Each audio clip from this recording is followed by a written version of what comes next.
ਅਕਾਲ ਜੀ, ਮੈਂ ਹਾਂ ਸਰਬਜੋਤ ਕੌਰ। ਨਿਊਜ਼ 18 ਪੰਜਾਬ ਹਰਿਆਣਾ ਦੇਖ ਰਹੇ ਸਾਰੇ ਦਰਸ਼ਕਾਂ ਦਾ ਸਵਾਗਤ ਹੈ। ਇਸ ਖਾਸ ਸੈਗਮੈਂਟ 'ਚ ਅਸੀਂ ਗੱਲ ਕਰਾਂਗੇ ਮਿਡਲ ਈਸਟ ਚੱਲ ਰਹੀ ਜੰਗ ਦੀ, ਕਿਉਂਕਿ 1 ਮਹੀਨੇ ਤੋਂ ਜ਼ਿਆਦਾ ਦਾ ਸਮਾਂ ਹੋ ਚੁੱਕਿਆ ਹੈ। ਜੋ ਇਜ਼ਰਾਈਲ ਹੈ, ਅਮਰੀਕਾ ਹੈ, ਉਸ ਦੇ ਵੱਲੋਂ ਲਗਾਤਾਰ ਈਰਾਨ ਤੇ ਹਮਲੇ ਕੀਤੇ ਜਾ ਰਹੇ ਨੇ।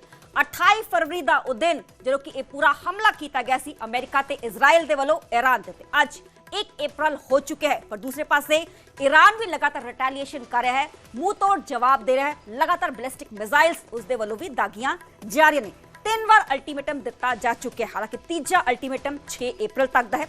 देखना होगा कि उस तो बाद जो हालात ने की कुछ बंदे ने, क्योंकि मिडल ईस्ट जो हालात बने हुए ने उसका सीधे तौर पर असर ऑल ओवर द वर्ल्ड ही नहीं बल्कि भारत पर भी पैंदा होया विखाई दे रहा है, क्योंकि ये जो लड़ाई है सीधे तौर पे इसका जो इफेक्ट है स्ट्रेट ऑफ हॉर्मुज से दिखाई दे रहा है। स्ट्रेट ऑफ हॉर्मुज एक अहम वाटर कॉरिडोर जिथे कि चाहे क्रूड ऑयल हो, चाहे PNG हो, चाहे वो CNG हो, उत्थों जो शिप्स ने वो लेके निकलदियां ने। तो 20% ये जो पूरे मिनरल्स ने ये उत्थों शिप्स लेके निकलदियां ने, चाहे वो यूरोप है चाहे वो एशिया है। तो इसी रस्ते थ्रू ही उन्हां दी पूरी सप्लाई जो है कीती जांदी है। पर हुण स्ट्रेट ऑफ हॉर्मुज ते पूरा कब्जा है ईरान दा, ते ईरान लगातार इस गल दा जिक्र कर रहा है कि असीं हुण इत्थे टोल लगावांगे। 47 साल तो कोई भी देश की शिप इत्थों बड़ी आसानी नाल गुजर रही है, पर हुण फ्री लंच नहीं दिता जाएगा। साफ तौर पे कहना है कि हुण जो भी शिप इत्थों लंघेगी उसनों कितना किते टोल देना पएगा। ते आउण वाले दिनां 'च देखना होएगा कि ये जंग होर ज़्यादा घातक होंदी है या फिर जो अल्टीमेटम दिता गया है डोनाल्ड ट्रंप के वालों 6 तरीक का 6 अप्रैल तक का, उसका इंतजार करना होएगा। इसी तरह से गलबात करांगे, चर्चा करांगे कि मिडल ईस्ट 'च जंग भारत ते संकट किस तरीके नाल मंडरांदा होया विखाई दे रहा है।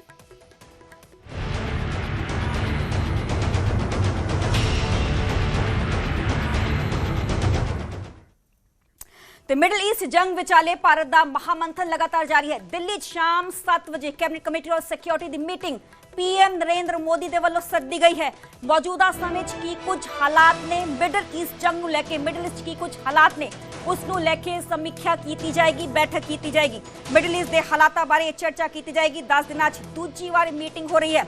दस कि 22 मार्च को पहली कैबिनेट कमेटी ऑन सिक्योरिटी की जो बैठक है वो सद्दी गई सी, ते 10 दिनों के अंदर अंदर ही ये दूजी बैठक होने जा रही है। दिल्ली शाम 7 बजे कैबिनेट कमेटी ऑन सिक्योरिटी की पूरी मीटिंग है। देखना होगा कि कुछ विचारिया जाता है। मौजूदा समय की कुछ हालात ने मिडल ईस्ट उसका किस तरीके नाल असर भारत के आने वाले दिनों पै सकता है, इसको लेके समीक्षा जो है वो की जाएगी। क्योंकि PM नरेंद्र मोदी के वालों हाल ही लोक सभा राज्य सभा भी संबोधन किया गया सी। जंग नूं लेके उन्होंने इस गल का जिक्र किया कि जो हालात ने मिडल ईस्ट काफ़ी ज़्यादा घातक बने हुए ने, गंभीर बने हुए ने।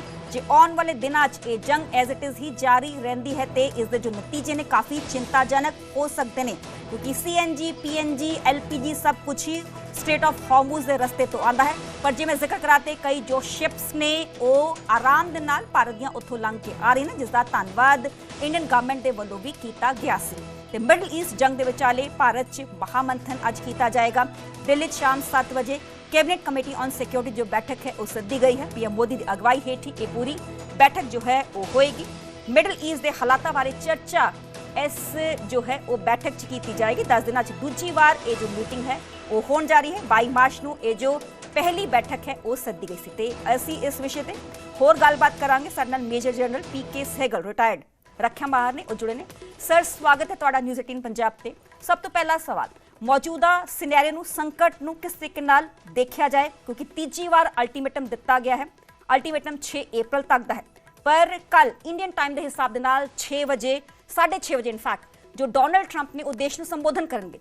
की आस उम्मीद है कि सीज फायर हो जाएगा या फिर इस जंग के नतीजे आने वाले दिनों होर घातक हो सकते हैं? पहली बात, जहाँ तक सीज फायर का ताल्लुक है, सीज फायर नहीं हो पाएगा। जो अमेरिका की मांगे हैं किसी प्रकार से ईरान उसके सामने झुकेगा नहीं, किसी प्रकार से ईरान उन मांगों को एक्सेप्ट नहीं करेगा। साफ तौर पे कह रहे हैं कि आपकी जो मांगे हैं वो मैक्सिमलिस्टिक है, इसके माध्यम से हम किसी प्रकार की बातचीत नहीं कर सकते आपके साथ में। और जहाँ तक हिंदुस्तान के ऊपर ताल्लुक है, हिंदुस्तान को, पूरे यूरोप को, पूरे एशिया को, ग्लोबल साउथ को बहुत ही जबरदस्त नुकसान हो रहा है। हिंदुस्तान का 60% ऑयल यहाँ से आता है, 88% नेचुरल गैस यहाँ से आता है, 20% LNG यहाँ से आता है। इसके अलावा हमारा 40 to 45% फर्टिलाइजर्स यहाँ से आता है। फिर हमारे जो सेमीकंडक्टर इंडस्ट्री बना रहे हैं उसके लिए हीलियम बहुत लाजमी है, और वो 40 to 45% हीलियम भी यहीं से आता है, जिससे आपकी सेमी कंडक्टर इंडस्ट्री भी है बहुत नुकसानदेही हो जाएगा। फिर हम हिंदुस्तान जो है दुनिया का सबसे बड़ा जेनरिक ड्रग्स का हब बन चुका है। जेनरिक ड्रग्स का भी रॉ मटेरियल 40 to 45% यहीं से आता है, वो भी आना बंद हो गया है। फिर हमारी जो प्लास्टिक इंडस्ट्री है, प्लास्टिक इंडस्ट्री का भी तकरीबन 40% रॉ मटेरियल यहीं से आता है, वो भी ठप हो गया। इसके अलावा आपको जो नॉर्थ साउथ ट्रांसपोर्ट कॉरिडोर था, जिसके माध्यम से आप सेंट्रल एशिया में, ईस्टर्न यूरोप में और रशिया में सामान भेजते थे, जिसके ऊपर 25% कम फ्रेट लगता था, वो भी समय रुक गया है। फिर जो आपके पास कनेक्टिविटी थी बाहर के माध्यम से अफगानिस्तान के अंदर लैंड कनेक्टिविटी, वो भी उसमें भी रुकावट आ गई है। फिर बहुत बड़े पैमाने पर मेजर जनरल, क्योंकि कोई भी जो आसार है वो नजर नहीं आ रहे कि ये जो जंग है हाल फिलहाल में जल्दी रुकने का नाम लेगी। ऐसे हालातों में भारत पे किस तरीके से इसके जो असर हैं वो देखे जा सकते हैं? हालांकि एलपीजी का मैं जिक्र करूं तो हाल फिलहाल में देखा था कि हमने भारत में कई जगह पर हाहाकार एलपीजी को लेकर हुई थी। आज भी कहीं ना कहीं जो कमर्शियल एलपीजी सिलेंडर है उसकी कीमतों में भी इजाफा हुआ है। क्या आने वाले दिनों में ये जो स्थिति है और चिंताजनक और गंभीर हो सकती है? देखो, अमेरिका के डोनाल्ड ट्रंप ने साफ तौर पे खुद कहा कि उनके मुताबिक जंग जो है कम से कम 2 हफ्ते और चलेगी। तो कह रहे हैं कि 2 हफ्ते के अंदर उनकी जबरदस्त कोशिश होगी किसी न किसी तरीके से जंग से बाहर हो जाए। लेकिन जहां तक इसराइल का ताल्लुक है, इसराइल साफ तौर पे कहता है they will continue to crush Iran. फिर बड़े पैमाने पर अभी अमेरिका के प्रेशर डाला जा रहा है कुवैत के माध्यम से, यूएई के माध्यम से और सऊदी अरेबिया के माध्यम से, कि अनडिफीटेड ईरान जो है वो पहले से भी ज्यादा खतरा होगा पूरे गल्फ कंट्रीज के लिए। इसलिए वो नहीं चाहते कि अमेरिका जो है जंग से बाहर निकले। डोनाल्ड ट्रंप ने 3-4 बड़ी अजीबोगरीब स्टेटमेंट दिए पिछले कुछ 24 आवर्स में। सबसे पहले उन्होंने कहा कि अगर कोई डील हो या समझौता हो या नहीं हो, वो इस जंग से बाहर निकलना चाहते हैं। दूसरा, उसने कहा कि जहां तक स्ट्रेट ऑफ हॉर्मुज का ताल्लुक है, अमेरिका उसको खुलवाने की कोई कोशिश नहीं करेगा। उन्होंने कहा कि इसके स्ट्रेट ऑफ हॉर्मुज से जो ऑयल आता है वो यूरोप के लिए है, ऑस्ट्रेलिया के लिए, जापान के लिए, साउथ कोरिया के लिए, चाइना के लिए। मेजर जनरल, जो अमेरिका है वो टिट फॉर टैट की पॉलिसी अपना रहा है, क्योंकि नेटो कंट्रीज ने अमेरिका का साथ नहीं दिया। अब अमेरिका साफ तौर पे कह रहा है कि जाओ स्ट्रेट ऑफ हॉर्मुज और तेल लेकर आओ, मैं तुम्हारा साथ नहीं दूंगा। बिल्कुल, आप सही कह रहे हैं। उन्होंने साफ तौर पे कहा कि देखो, ये हमारे को नहीं चाहिए। अगर आपके पास अभी मुसीबत की घड़ी आ गई है तो आप, मेरे पास बहुत ऑयल है, आप मेरे से खरीदो, मेरे को एनरिच करो, मेरे को पैसा दो। नहीं तो आप जाके खुद हरमुज से ऑयल और गैस लेके आओ। और यही उससे एक किस्म से हिंदुस्तान के लिए भी मैसेज यही है, पाकिस्तान के लिए भी मैसेज है, साउथ ईस्ट एशिया के लिए भी है, उसके एलाइज के लिए, जापान के लिए, साउथ कोरिया के लिए, चाइना के लिए, ऑस्ट्रेलिया के लिए, सब के लिए। भाई मेरे पास तो तेल बहुत है, मेरे पास तो गैस बहुत है, आपको समस्या है तो खुद लेके आओ।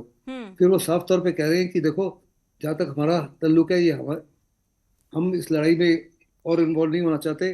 जो हमने अचीव करना था कर लिया। वो कहते हैं हमने उसकी नेवी को खत्म कर दिया, उसकी एयरफोर्स को काफी नुकसान पहुंचाते हैं, एयर डिफेंस को नुकसान पहुंचा दिया, 80 to 90% उसकी मिसाइल कैपेबिलिटी को खत्म कर दिया है।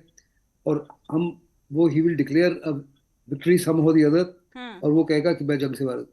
बड़ी कोशिश की जा रही है। नहीं मेजर जनरल, क्योंकि अमेरिका बार बार इस बात का जिक्र कर रहा है कि जो ईरान है वो गिड़गिड़ा रहा है कि हमारे साथ अब सीज फायर कर लो, पर दूसरी जगह पर ईरान का ही कहना है कि हम रेडी नहीं हैं, हमारी तरफ से ऐसे कोई स्टेटमेंट नहीं दी गई है। देखो, डोनाल्ड ट्रंप ने एक बार ही नहीं, अनेकों बार, पहले तो उन्होंने कहा कि 8 देशों के अंदर लड़ाई उन्होंने रुकवाई, फिर उन्होंने कहा कि हिंदुस्तान और पाकिस्तान के अंदर सीज फायर उन्होंने कराया। फिर वो कह रहे हैं ईरान जो है बेग कर रहा है कि किसी प्रकार की डील। फिर वो कह रहे हैं कि पाकिस्तान है, चाइना है, तुर्की है, जापान है, बड़े पैमाने पर कोशिश कर रहे हैं किसी ना किसी बातचीत के बारे में। लेकिन ईरान ने साफ तौर पे कह दिया कि हमारे यहाँ से कोई भी उनके साथ बातचीत नहीं कर रहा, ना ही किसी बातचीत की संभावना है। और फिर जहां तक पाकिस्तान ने साफ तौर पे कहा कि हम मध्यस्थता के लिए बड़ी कोशिश कर रहे हैं, ईरान ने साफ तौर पे कल कह दिया कि पाकिस्तान कौन होता है, पाकिस्तान की मध्यस्थता हम किसी प्रकार से एक्सेप्ट नहीं करेंगे। वैसे भी पाकिस्तान की मध्यस्थता सऊदी अरेबिया भी एक्सेप्ट नहीं करेगा। सऊदी अरेबिया और ईरान इस समय आपस दुश्मन है। सऊदी अरेबिया और पाकिस्तान की डिफेंस डील है। दूसरा, जहां तक इसराइल का ताल्लुक है, इसराइल किसी प्रकार से एक्सेप्ट नहीं करेगा। और जहां तक ईरान का ताल्लुक है, 28 फरवरी को जो ईरान के ऊपर हमले हुए, उसमें पाकिस्तान ने अपने एयर बेसिस को अमेरिका को इस्तेमाल करने के लिए दिया है। तो ऐसे में ईरान पाकिस्तान की मध्यस्थता कभी एक्सेप्ट नहीं कर सकता। वो तो साफ तौर पे कह रहा है कि हम ना झुकेंगे, ना झुके हैं, और हमारी हिम्मत जो है आगे से बढ़ गई है। हमारे पास किसी प्रकार के रिजीम चेंज नहीं हुआ। IRGC की पकड़ और मजबूत हो गई है और हम डटे रहेंगे। मेजर और गलती जनरल, से अगर जो लड़ाई है अमेरिका और इजराइल की तरफ से लड़ी गई है ईरान के साथ, पर दूसरी कंट्रीज भी इसका भुगतान कर रही हैं। ये ऐसी जंग है जिसमें whether you are part of this war और you not part of this war, hmm आप चाहे इस लड़ाई में शामिल हो या नहीं शामिल हो, सारी दुनिया जो है सफर कर रही है, क्योंकि दुनिया का तकरीबन 20% ऑयल एंड गैस यहाँ से आता है और कई देशों का तो डिपेंडेंस यहाँ ऑलमोस्ट 80 to 90% है। जी। जैसे कि ऑस्ट्रेलिया है, जापान है, चाइना है। हम्म जैसे मैं कहा, हिंदुस्तान का 88% नेचुरल गैस यहाँ से आता है, हम्म 20% LNG यहाँ से आता है और बहुत जी। सारी और चीजें जो यहाँ से आती हैं। हम्म ऐसे कुछ देशों को तो बहुत जबरदस्त नुकसान है। हम्म और अमेरिका साफ तौर पे कहता है भाई देखो, आप शामिल नहीं होना चाहते लड़ाई में तो हम्म मेरी तरफ से आप भाड़ में जाओ, हम्म मैं किसी प्रकार से हरमुज को खोलने की कोशिश नहीं कराऊंगा। हम्म साथ ही साथ वो हम धमकी दे रहे हैं कि अगर 6 अप्रैल तक आपने हरमुज को नहीं खोला तो हम नहीं खरग खोला। आइलैंड को कैप्चर कर सकते हैं, हम हाँ। आपके जो एनर्जी को कंप्लीटली डिस्ट्रॉय कर सकते हैं, आपके वाटर डिसलाइनेशन प्लांट्स को डिस्ट्रॉय कर सकते हैं। ये जानते हुए कि बहुत बड़े पैमाने पर इसी माफी के हमला ईरान जो है गल्फ कंट्रीज में करेगा जो अमेरिका के एलाइज है, और वहाँ बहुत बड़े पैमाने पर ह्यूमैनिटेरियन क्राइसिस हो जाएगा। क्योंकि पानी, आप ऑयल के बिना तो जिंदा रह सकते हो, जिंदा पानी नहीं, के बिना जिंदा नहीं रह सकते। और क्योंकि वहां कुछ पे देश हैं वाटर प्लांट को भी निशाना बनाया गया है, पीने के पानी को लेकर किल्लत वहां पे हो सकती है। ये लड़ाई तो आहिस्ते आहिस्ते ऑयल की से हटके वाटर वॉर की तरफ जा रही है, क्योंकि पानी जो है उसके बिना इंसान जिंदा नहीं रह सकता। और 90% डिपेंडेंसी कुछ देशों की जो अमेरिका के एलाइज है इसके ऊपर है। अमेरिका के क्योंकि जो अपनी 30 हॉर्मुज के साथ एक आइलैंड है, वहां पे अटैक किया गया है वाटर प्लांट पे, एम आई राइट? आप बिल्कुल सही कह रहे हैं। पहले पहले स्ट्रेट ऑफ हॉर्मुज के माध्यम से ऑयल और गैस को लेकर लड़ाई हो रही थी। अभी सबसे बड़ी धमकी दे रही है अमेरिका ने, कहा कि मैं आपके हर एनर्जी प्लांट को बर्बाद कर दूंगा। सबसे बड़ा एनर्जी है, आपका देश पूरा का पूरा अंधेरे में डूब जाएगा। जी। ईरान ने कहा देखिए, आप कोशिश है कर लीजिए, अगर आपने ये कार्रवाई की तो हम आपको हर प्रकार से बर्बाद कर देंगे, आपके एलाइज को बर्बाद कर देंगे। और एलाइज की तरफ से जबरदस्त प्रेशर पड़ेगा अमेरिका के ऊपर कि इस जंग को किसी ना किसी तरीके करो, हमको हमको बचाओ। और अगर नहीं अमेरिका ये कर सकता तो मिडल ईस्ट की पहली बात है, इस लड़ाई के बाद में सबसे बड़े जो बेनिफिशियरी इस लड़ाई के वो रशिया है और कुछ हद तक चाइना है। रशिया तो डायरेक्टली उसकी हर प्रकार से मदद कर रहा है, इन टर्म्स ऑफ काजी काम में ड्रोन दे रहा है, उनको हर प्रकार का इंटेलिजेंस दे रहा है, हर प्रकार के सैटेलाइट इमेजेस के माध्यम से इट्स क्वाइट सरप्राइजिंग कि किस तरीके से ईरान की तरफ से मिसाइल सिटीज पहाड़ों के नीच में बनाई गई हैं। देखो, ईरान ने साफ तौर पे ये भी दर्शा दिया है कि उन्होंने दियागो गार्सिया के ऊपर हमला करने की कोशिश की, दो हमला सक्सेसफुल नहीं हुआ कि उनके 4000 किलोमीटर की रेंज की भी मिसाइल है, जिससे आपका जो सेंट्रल यूरोप है और कोस्टल यूरोप है सारा उसकी रेंज में आता है, ब्रिटेन रेंज में आता है, हिंदुस्तान रेंज में आता है, पार्ट्स ऑफ चाइना रेंज में आता है। और वो साफ तौर पे कह रहा है कि देखो, अगर मेरे को मरता क्या ना करता, if I converted into a wounded lion, मैं तो डूबूंगा, लेकिन साथ साथ मैं पूरी दुनिया को भी डुबो दूंगा। और अमेरिका ये साफ तौर पे जानता है कि ईरान इस माफी की कार्रवाई कर सकता है और कर रहा है। जितने भी 30 अमेरिका के बेसिस हैं उनमें बहुत नुकसान हुआ है, जितनी भी मिडिल ईस्ट में बेसिस हैं उनमें बहुत नुकसान हुआ है। और जहां तक डोनाल्ड ट्रंप की छवि है वो तो गिर चुकी है। अमेरिका के अंदर कंट्री में कितना प्रोटेस्ट हो रहा है, अमेरिका और हिस्ट्री में अमेरिका का बहुत बड़ा प्रोटेस्ट ये बताया जा रहा है। अमेरिका के अंदर तो जबरदस्त प्रोटेस्ट होने शुरू हुए हैं डोनाल्ड ट्रंप, उनकी जो अप्रूवल रेटिंग है बहुत गिर चुकी है। नवंबर की इलेक्शन में साफ तौर पे मुझे लगता है कि डोनाल्ड ट्रंप जो है वो सेनेट का और हाउस ऑफ रिप्रेजेंटेटिव्स का दोनों में मेजोरिटी खो बैठेंगे और वो लेम डक प्रेसिडेंट हो जाएंगे। अगर उनके बहुत बड़े पैमाने पर नुकसान हुआ तो उनको इम्पीच भी किया जा सकता है। He may be the first serving president who would be impeached after perhaps hundreds of years. Back to you. अच्छा major general, 47 years of free lunch is over, इस स्टेटमेंट को ईरान की कैसे समझा जाए? स्ट्रेट ऑफ हॉर्मुज का जिक्र किया गया है कि जो भी शिप यहाँ से निकलेगा वो टोल देगा, ड्यूटी देगा, तभी उसको यहाँ से निकाला जाएगा। देखो, जहां तक ईरान का ताल्लुक है, ईरान तो साफ तौर पे कह रहा है कि पहले अगर जंग रुकवाना चाहते हैं तो मेरे को 3-4 चीजें की, एक तो हर प्रकार की मेरे ऊपर से सैंक्शन हटाओ, दूसरा जो मेरे ऊपर नुकसान पहुंचाया है वो डैमेजेस करो, तीसरा मुझको एश्योरेंस दो कि किसी भी प्रकार से मेरे खिलाफ या हouthis के खिलाफ या हमास के खिलाफ या हिजबुल्लाह के खिलाफ कोई कार्रवाई नहीं होगी। जी। और चौथा की है किसी प्रकार से जंग दोबारा शुरू नहीं करोगे। नहीं, अब एक जहां तक लेटेस्ट उनका स्टेटमेंट आई है ना कि स्ट्रेट ऑफ हॉर्मुज पे हम टोल लगाएंगे, जो भी शिप यहाँ से निकलेगी, निकलना चाहे निकल सकती है, पर हम उसके पैसे लेंगे। वो तो साफ तौर पे कह रहे हैं स्ट्रेट ऑफ हॉर्मुज को किसी प्रकार से छोड़ेंगे नहीं। छोड़े, और, एग्जैक्टली, हाँ जी। और तो उसी इसका माफिक असर जैसे क्या क्रूड ऑयल पे भी पड़ सकता है? क्योंकि ऑब्वियसली अगर कोई भी शिप वहां से निकल रही है, उसका टोल कोई भी कंट्री दे रहा है, तो जाहिर सी बात है कि जो रेट्स है उसमें भी इजाफा होगा। वो साफ तौर पे कह रहा है कि जो भी हवाई जहाज, सॉरी, जो भी जहाज वहां से गुजरेगा उसको हमको टोल टैक्स देना पड़ेगा, और टोल जो होगा $2 मिलियन होगा। हम्म। और उसी माफी जैसे पनामा कनाल और सुएज कनाल है, जी। ये बड़ा जबरदस्त रॉन्ग प्रेसिडेंट सेट होगा। तो अगर ये प्रेसिडेंट हुआ तो स्टेट्स ऑफ मलाक्का में है, सिंगापुर है, इंडोनेशिया है, मलेशिया है, वो भी इसी माफी कह सकते हैं। फिर हिंदुस्तान के पास भी 3-4 चौक पॉइंट्स हैं जिसे चाइना को हम भी कर सकते हैं। ऐसे बाबल मंडेब में जहाँ पर है, वहां पर भी जो नेबरिंग कंट्रीज ऐसे कर सकती हैं। ऐसे दुनिया में जितने भी चौक पॉइंट्स हैं, ये यूएन क्लॉज के मुताबिक, जो यूएन की ट्रीटी है उसके मुताबिक ये इंटरनेशनल वाटर्स है। और स्टेट ऑफ ताइवान को, जो ताइवान स्टेट है, अगर उसको ब्लॉक कर दे चाइना और इजाजत नहीं दे वहां से ट्रेड के लिए, तो 50% ऑफ दुनिया का जो ईस्ट वेस्ट ट्रेड है स्टेट ऑफ ताइवान स्टेट से गुजरता जाता है। उसके इम्प्लीकेशन तो बड़े जबरदस्त होंगे। और कुछ स्टेट्स हैं जिनको आप आसानी से बाईपास कर सकते हो, लेकिन आपके इंश्योरेंस चार्जेस बहुत बढ़ गए हैं, आपका ट्रेवल टाइम बहुत बढ़ जाएगा, आपके फ्रेट चार्जेस बहुत बढ़ जाएंगे। जैसे हिंदुस्तान जो है, जब मिडिल ईस्ट से ऑयल और गैस लेता है या फर्टिलाइजर्स लेता है या हीलियम लेता है, तो 5 से 7 दिन में यहाँ पहुंच जाता है। जब हम अमेरिका से ले रहे हैं या साउथ अमेरिका से ले रहे हैं तो टाइम ज्यादा लगेगा, और फिर उसमें कॉस्ट का भी खर्चा और भी ज्यादा आ जाएगा, है ना? बहुत जबरदस्त खर्चा बढ़ जाएगा। साथ में बहुत बड़े पास इंश्योरेंस चार्जेस बढ़ जाएंगे, और रास्ते में पायरेसी भी बढ़ती जा रही है। आपको बड़े लंबा रास्ता लेना पड़ेगा स्ट्रेट ऑफ, ये क्या कहते हैं, around the Cape of Good Hope, Africa के साउथ कोस्ट से। और वहां से आने से आपको बहुत बड़े पैमाने पर अच्छा मेजर जनरल जी, मैं आपसे ये भी पूछना चाहूंगी, बहुत ये खबर भी सामने आ रही है कि इंटरनेट पे कहीं ना कहीं असर पड़ सकता है, क्योंकि केबल्स का जिक्र हो रहा है, अगर वो कहीं ना कहीं डिस्ट्रॉय होती हैं, खासकर एशिया में।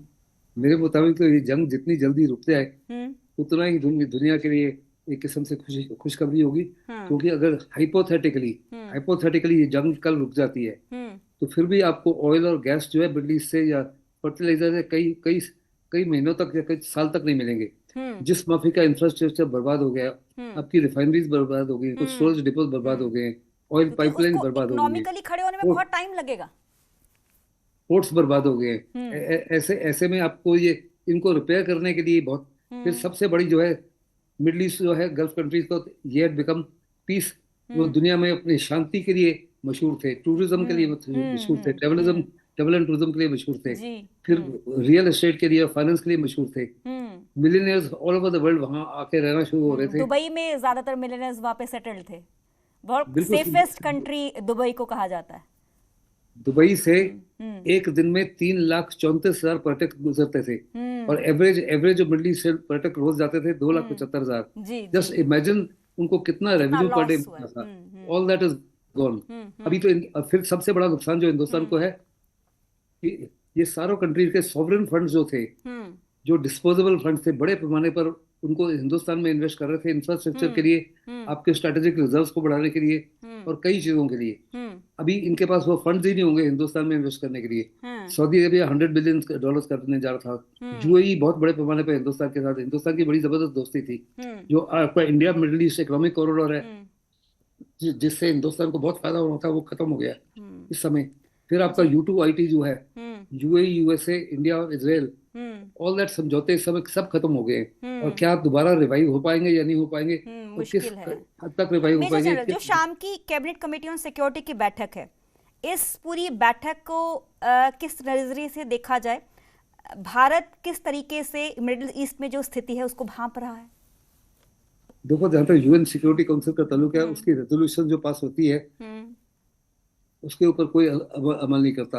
अनेकों बार रेजोल्यूशन हो चुकी है पाकिस्तान के खिलाफ, चाइना के खिलाफ, इसराइल के खिलाफ, वो उसको कम्प्लीटली नजरअंदाज करते हैं। और कोई भी रेजोल्यूशन मूव करेंगे तो या तो रशिया उसको वीटो कर देगा, चाइना वीटो कर देगा अगर ईरान के खिलाफ होगी, नहीं तो अमेरिका वीटो कर देता है, उसके ऊपर डिस्कशन नहीं होती, और डिस्कशन होती भी है तो सिक्योरिटी काउंसिल के पास में कोई ताकत नहीं है, पावर नहीं है अपनी डिसीजन को इम्प्लीमेंट करने के लिए। जहां तक हिंदुस्तान का ताल्लुक है, हिंदुस्तान न्यूट्रल रहेगा। हिंदुस्तान के दोस्ताना रिश्ते हैं इसराइल के साथ में, अमेरिका के साथ में, ईरान के साथ में, सारे गल्फ कंट्रीज के साथ में। और हिंदुस्तान के हित में है कि किसी भी हालत में किसी की पक्षबाजी ना करे।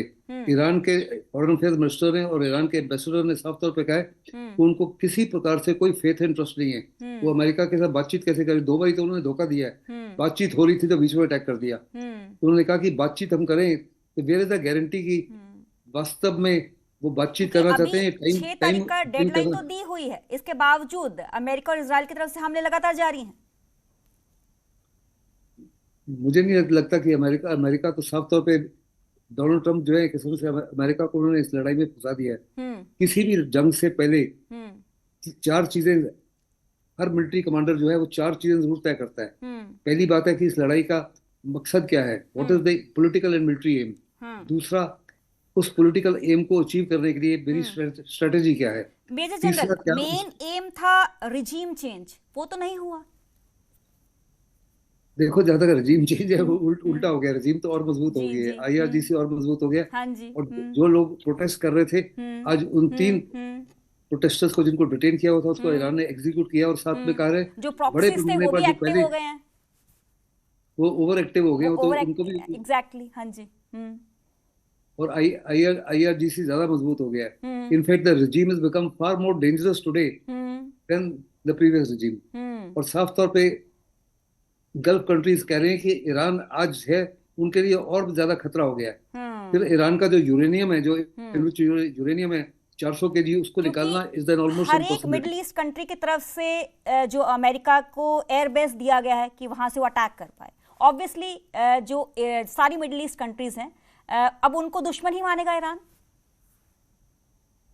This is very very interesting thing. देखो, ईरान जो है जो गल्फ कंट्रीज को हर दिन हमले कर रहा है, और किसी प्रकार से कोई इनके पास में सबसे पास बहुत जबरदस्त एयर पावर है, बहुत जबरदस्त कॉम्बैट पावर है। उसके बावजूद भी ये लड़ाई ईरान के खिलाफ नहीं ज्वाइन कर रहे।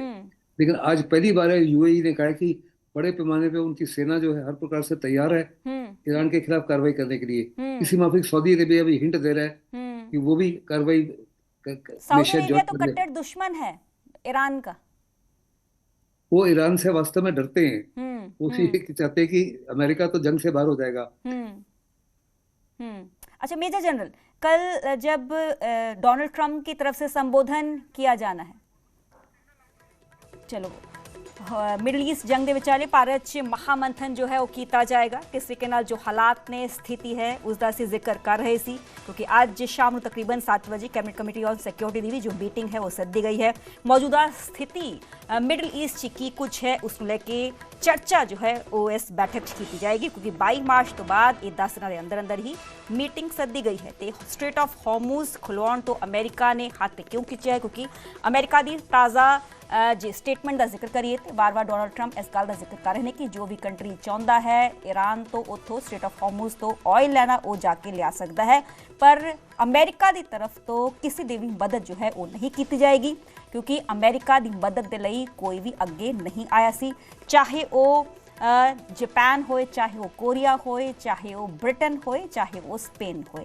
तो मिडल ईस्ट जंग के विचाले भारत 'ਚ महामंथन जो है वो किया जाएगा। तो साडी इस खास पेशकश फिलहाल इन्ना ही। तुसीं जुड़े हो न्यूज़ 18 पंजाब हरियाणा के नाल।